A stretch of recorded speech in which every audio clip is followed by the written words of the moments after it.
Welcome back. અમદાવાદના દરિયાપુરમાં સરકારી gym જર્જરિત જોવા મળ્યું.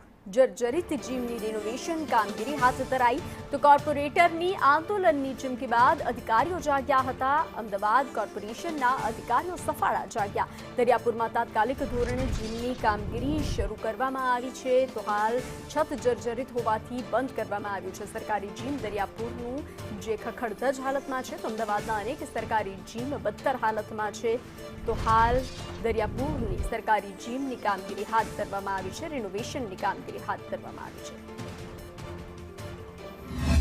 અમદાવાદ એક તરફ ઓલિમ્પિક માટેની તૈયારી કરી રહ્યું છે તો બીજી તરફ શહેરમાં આવેલા કોર્પોરેશન હસ્તકના જીમની જે સ્થિતિ છે તે દયાજનક હોય તેવા દ્રશ્યો સામે આવ્યા છે.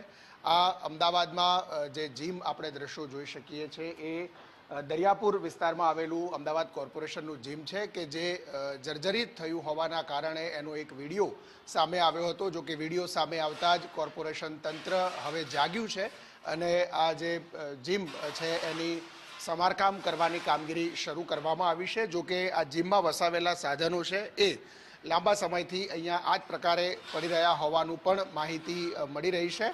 10 દિવસની અંદર આ કામગીરી પૂર્ણ કરવા માટેની ધમકી અથવા તો ચીમકી છે તે સ્થાનિક કોર્પોરેટર દ્વારા આપવામાં આવી હતી અને એના પગલે અત્યારે આ દ્રશ્યો આપણે જોઈ શકીએ છીએ કે જીમની અંદર તાત્કાલિક કામગીરી શરૂ કરવામાં આવી છે.